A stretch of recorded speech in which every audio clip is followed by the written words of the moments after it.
सुप्रभात बच्चों, आज की ऑनलाइन क्लासेस में मैं अनामिका पांडे आप लोगों का स्वागत करती हूँ। आज हम व्याकरण संबोध के अंतर्गत पाठ 4 शब्द विचार भाग 2 पढ़ेंगे व समझेंगे। आइए जानते हैं शब्द भेद।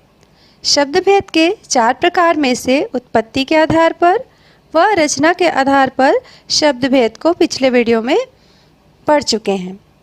आज हम अर्थ के आधार पर और प्रयोग के आधार पर पढ़ेंगे व समझेंगे।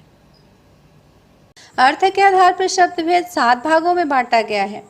पहला है पर्यायवाची, दूसरा है विलोम, तीसरा है अनेकार्थी और चौथा है अनेक शब्दों के लिए एक शब्द, ध्वनिबोधक शब्द, समूहवाची और 7वां है पुनरुक्त शब्द। सबसे पहले हम पर्यायवाची शब्द को समझेंगे।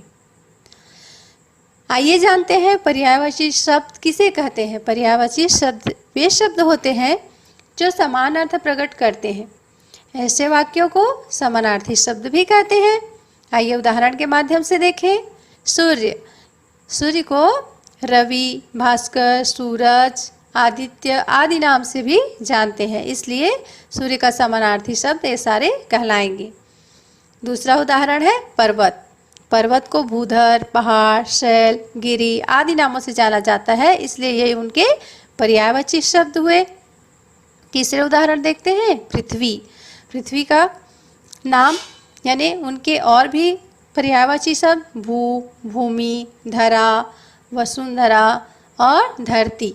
इस तरह से हम पर्यायवाची शब्द को समझ सकते हैं। आइए जानते हैं विलोम शब्द। विलोम शब्द का मतलब होता है विपरीत। विपरीतार्थ प्रकट करने वाले शब्द को विपरीतार्थक या विलोम शब्द कहते हैं। यहाँ शब्द है अमृत। अमृत का विलोम शब्द होगा विष और सम्मान। सम्मान का अपोजिट होगा, उल्टा होगा अपमान। सच, सच का उल्टा झूठ। इस तरह से हम विलोम शब्द को समझ सकते हैं। आइए जानते हैं अनेकार्थी शब्द। जिन शब्दों के एक से अधिक अर्थ होते हैं अनेकार्थी शब्द कहलाते हैं। जैसे कि यहाँ दिया है अंबर। अंबर को वस्त्र, आकाश, कपास आदि अनेक नाम हैं। कनक, कनक को सोना भी कहते हैं, धतूरा भी कहते हैं और गेहूं भी कहते हैं, इसलिए एक कनक से अनेक अर्थ स्पष्ट हो रहे हैं। कर, कर को हाथ भी कहते हैं, कर को किरण भी कहते हैं। कर यानी टैक्स पटाना भी होता है, कर पटाना सुने होंगे आप लोगों ने नाम। तो इस तरह से अनेक इनके अर्थ निकल रहे हैं, इसीलिए इन्हें अनेकार्थी शब्द कहते हैं। तीर, तीर का मतलब होता है तट, बाण, समीप। अलग अलग स्थान पर अलग अलग इनके अर्थ स्पष्ट होते हैं, इसलिए इन्हें अनेकार्थी शब्द कहते हैं। आइए आगे देखते हैं अनेक शब्दों के लिए एक शब्द। भाषा में कई शब्दों के स्थान पर जिस एक शब्द को बोलकर भाषा को अधिक प्रभावशाली एवं आकर्षक बनाया जाता है, उस एक शब्द को एकार्थी शब्द या अनेक शब्दों के लिए एक शब्द कहा जाता है। आइए उदाहरण से स्पष्ट करते हैं। जल में रहने वाले जीव जंतु। जल में रहने वाले जीव जंतु को क्या कहा जाता है? जलचर। इतने सारे इतने बड़े वाक्य को लिखने के बजाय हम जलचर कहेंगे तो आप समझ जाओगे कि जल में रहने वाले जीव जंतु। उसी प्रकार दूसरा है अंडे से जन्म लेने वाले अंडज। और आकाश में विचरण करने वाले को क्या बोलते हैं? नभश्चर। इस तरह से हम जान जाएंगे कि अनेक शब्दों के लिए एक शब्द का प्रयोग कर हम अपने वाक्य को, अपने भाषा को अत्यधिक प्रभावशाली और आकर्षक बना सकते हैं। आइए देखते हैं ध्वनिबोधक शब्द। ऐसे अनेक शब्द होते हैं जिनका उच्चारण प्रायः समान होता है किंतु अर्थ में भिन्नता होती है। ऐसे शब्दों को ध्वनिबोधक शब्द या भिन्नार्थक शब्द कहते हैं। आइए इसको उच्चारण के माध्यम से समझें, उदाहरण के माध्यम से समझें। यहाँ देखिए अन्न और अन्य, इसके उच्चारण में ज़्यादा अंतर नहीं हो रहा है। और यदि श्रुति में भी हम वो करें, श्रुति उच्चारण अर्थात सुनने में त्रुटि करें या बोलने में त्रुटि करें, दोनों ही स्थिति में ये जो शब्द है उनके अर्थ जो है भिन्न भिन्न हो जाएंगे, इसलिए इसे कहा जाता है ध्वनिबोधक शब्द। तो अन्न माने होता है अनाज, और यदि अन्य कहा जाए तो हो जाता है दूसरा। दिन, दिन माने दिवस, और यदि दीन ऐसा कहा जाए तो क्या हो जाएगा? गरीब। तरनी, तरनी यानी होता है सूर्य, लेकिन तरणी ऐसा कहा जाए तो हो जाएगा नौका। मणि यानी होता है रत्न, और मणि ऐसा का बड़ा मात्रा जो है, अड़ा में बड़ी की मात्रा हो जाने से वह क्या हो जाएगा? सर्प हो जाएगा। इस तरह से हम समझ सकते हैं कि ध्वनिबोधक शब्द उच्चारण में त्रुटि या फिर श्रवण में त्रुटि से इसके अर्थ के अनर्थ हो सकते हैं। ठीक है बच्चों, आइए जानते हैं समूहवाची शब्द। जिन संज्ञा शब्दों से किसी भी व्यक्ति या वस्तु के समूह का बोध होता है, उन शब्दों को समूहवाची शब्द कहते हैं। उदाहरण के माध्यम से देखते हैं। फूलों का समूह, इसके लिए हिंदी भाषा में एक अलग ही शब्द बना हुआ है, गुलदस्ता। इसी प्रकार खिलाड़ियों का समूह टीम कहलाता है, लोगों का समूह भीड़ कहलाता है, भक्तों का समूह मंडली कहलाता है, और लकड़ियों का समूह गट्ठर या गट्ठा कहलाता है। देखिए, ये है गुलदस्ता, खिलाड़ियों का समूह टीम, और लोगों का भीड़, लोगों के समूह को भीड़ कहते हैं। ये है भक्तों का समूह, ये है लकड़ी का गट्ठा। आइए आगे देखते हैं पुनरुक्त शब्द। पुनरुक्त शब्द किसे कहते हैं? पुनः पुनः आना, अर्थात बार बार आना। जहाँ किसी शब्द या पद की एक से अधिक बार आवृत्ति होती है, उसे पुनरुक्त शब्द कहते हैं। जैसे झेलते झेलते, कुछ कुछ, खेलते खेलते, गर्म गर्म, क्या क्या, नगर नगर आदि इसके उदाहरण हैं। आइए देखते हैं उदाहरण के माध्यम से इनका प्रयोग करके। रोहन ने क्या क्या कहा? खेलते खेलते चोट लग गई, गर्म गर्म नाश्ता कर लीजिए, ठंडे ठंडे पानी से नहाना चाहिए। इस तरह से हम उदाहरण के माध्यम से समझ सकते हैं। प्रयोग के आधार पर शब्द भेद को दो भागों में विभक्त किया गया है। पहला है विकारी शब्द, दूसरा है अविकारी शब्द। विकारी शब्द वे शब्द जिनमें लिंग, वचन, कारक, काल आदि के अनुसार विकार अर्थात परिवर्तन आ जाता है, वह सभी विकारी शब्द कहलाते हैं। विकारी शब्द चार प्रकार के होते हैं: संज्ञा शब्दों में, सर्वनाम शब्दों में, विशेषण शब्दों में, क्रिया शब्दों में। इनके उदाहरण इस प्रकार हैं: लड़का, लड़की, लड़के, लड़कियां आदि। ये सारे क्या हो रहे हैं? इसमें विकार आ रहे हैं, क्योंकि सब में लड़का नहीं है। कहीं लड़की है तो कहीं लिंग के कारण है, कहीं वचन के कारण है। तो किसी न किसी कारण से लिंग, वचन, काल आदि के कारण विकार जो है संज्ञा शब्दों में आते रहते हैं। इसलिए संज्ञा शब्दों को विकारी शब्द कहा जाता है। उदाहरण देखते हैं।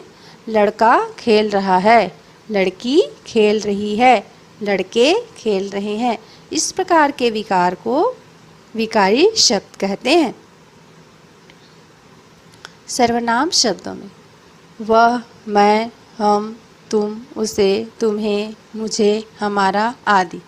सर्वनाम शब्दों में ये सारे शब्द क्या हैं? सर्वनाम शब्द हैं, लेकिन वाक्यों के अनुसार इनके उच्चारण होते हैं।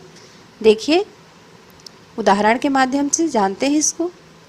वह पढ़ाई कर रहा है, यहाँ पर वह लगा हुआ है। दूसरे नंबर में मैं पढ़ाई कर रहा हूँ, यहाँ मैं का उच्चारण हुआ है, मैं का प्रयोग हुआ है।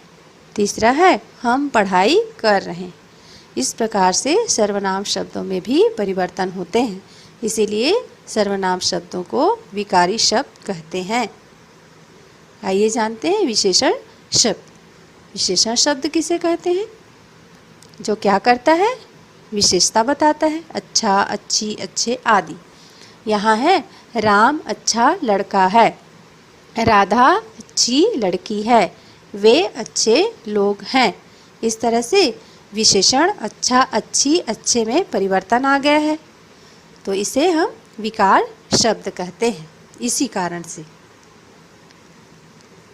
क्रिया शब्द आता है, आएगा, आ रहा है, आया, ये क्या है? ये सारे क्रिया शब्द हैं। मोहन प्रतिदिन आता है, राम कल आएगा, श्याम आ रहा है। यहाँ आता है, आएगा, आ रहा है में विकार आ गया है, इसलिए इसे विकारी शब्द कहते हैं। आइए जानते हैं अविकारी शब्द किसे कहते हैं। वे शब्द जिनमें कोई परिवर्तन नहीं होता अविकारी शब्द कहे जाते हैं। अविकारी शब्द के भी 4 भेद होते हैं। क्रिया विशेषण, समुच्चय बोधक, संबंध बोधक, विस्मयादि बोधक, और इनके उदाहरण से चारों को हम विस्तार से समझते हैं। पहला है क्रिया विशेषण। तेज दौड़ती है, तेज दौड़ता है, तेज दौड़ते हैं। यहाँ शुरुआत में ही हमें पता चल रहा है कि ये तेज जो है क्रिया विशेषण शब्द है। तेज में किसी भी प्रकार का परिवर्तन नहीं आया है, इसलिए इसे अविकारी शब्द कहते हैं। राम तेज दौड़ता है। एक दूसरा उदाहरण है, वह धीरे धीरे खाता है। तो धीरे धीरे क्या है? क्रिया विशेषण है, वो खाने की क्रिया की विशेषता को बता रहा है। तीसरा है, वह जल्दी लिखता है। तो जल्दी यहाँ क्या है? क्रिया विशेषण है, तो जल्दी में कहीं भी परिवर्तन नहीं आता, इसलिए इसे अविकारी शब्द कहते हैं। समुच्चय बोधक शब्द और, लेकिन, या, किंतु, इसलिए, आदि। राम ने खाना खाया और सो गया। तो यहाँ पर 2 वाक्य को जोड़ने का काम कर रहा है। कौन कर रहा है? और। श्याम को तेज बुखार है, इसलिए वह आज नहीं खेलेगा। तो इसलिए यहाँ क्या कर रहे हैं? 2 वाक्यों को जोड़ रहा है, इसलिए इसे समुच्चय बोधक शब्द कहते हैं। तो ये जो समुच्चय बोधक शब्द हैं उनमें किसी भी प्रकार का परिवर्तन नहीं आता, ना लिंग के कारण, न कारक के कारण, न वचन के कारण, और ना ही काल के कारण। इसीलिए इसे अविकारी शब्द कहते हैं। संबंध बोधक शब्द। के आगे, के पीछे, के बाहर, से नीचे, के लिए, की तरफ आदि संबंध को बताता है। उदाहरण से देखते हैं, उदाहरण के माध्यम से। मेरे घर के आगे बगीचा है। इसमें बताया जा रहा है कि उनके घर के आगे क्या है। तो के आगे, के पीछे, यहाँ राधा के घर के पीछे क्या है? स्कूल है। तो के पीछे में भी कोई परिवर्तन नहीं आया, के आगे में भी कोई परिवर्तन नहीं आया। मोहन घर के बाहर है, के बाहर, ये सारे शब्द जो है संबंध बोधक शब्द कहलाते हैं। इनमें किसी भी प्रकार का परिवर्तन नहीं होता, ना ही किसी प्रकार का विकार उत्पन्न होता है, इसलिए इसे क्या कहते हैं? अविकारी शब्द कहते हैं। विस्मयादि बोधक शब्द। वाह, वाह के बाद संबोधन चिन्ह लगा है। देखिए, विस्मयादि बोधक शब्दों को हम इन संबोधन चिन्हों के माध्यम से पहचान सकते हैं कि ये सारे क्या हैं? विस्मयादि बोधक शब्द हैं। उदाहरण के माध्यम से देखते हैं। शाबाश, तुम बहुत अच्छे लड़के हो। वाह, राम ने बहुत अच्छा काम किया। अरे, श्याम तो जीत गया। तो इन शब्दों में किसी भी प्रकार का विकार उत्पन्न नहीं होता, ना ही लिंग के कारण होता है, ना काल के कारण, ना ही वचन के कारण। कोई भी समय हो, कोई भी स्थिति हो, कोई भी लिंग हो, इनमें किसी भी प्रकार का परिवर्तन नहीं आता। तो ऐसे शब्दों को अविकारी शब्द कहते हैं। यानी कि विकार यानी क्या होता है? विकृत या बदल देना, और जिसमें किसी भी प्रकार का बदलाव ना आए वो क्या है? अविकारी है। तो आज हमने अर्थ के आधार पर और प्रयोग के आधार पर शब्द भेद को समझा। बच्चों, इस पाठ के अंतर्गत दिए गए अभ्यास प्रश्नों को अब आप स्वयं हल करने का प्रयास कीजिए। पाठ के खत्म होने के बाद आप देखेंगे पीछे अभ्यास प्रश्न दिए हुए हैं। अब आपने वीडियो देख लिया है, आपने समझ लिया है, आपको मैंने पढ़ा दिया है, तो कोशिश कीजिए कि अभ्यास अब आप स्वयं बनाएं। बच्चों, स्क्रीन पर आपको कुछ नज़र आ रहा होगा, तो आप बता सकते हैं यह किसका चित्र है? बिल्कुल ठीक, ये कछुआ और खरगोश का चित्र है।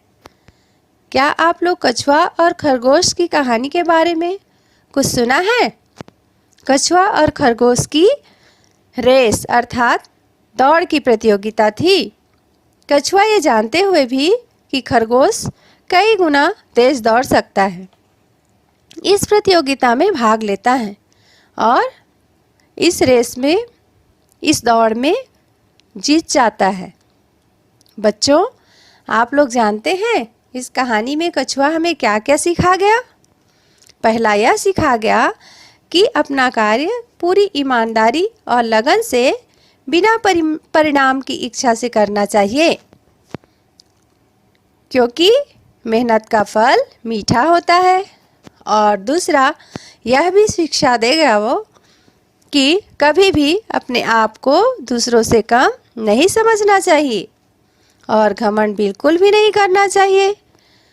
कुछ भी असंभव नहीं है यदि आप किसी भी क्षेत्र में मन लगाकर परिश्रम से कार्य करेंगे तो सफलता अवश्य मिलेगी। आज के लिए इतना ही, फिर अगले वीडियो में मुलाकात होगी। धन्यवाद।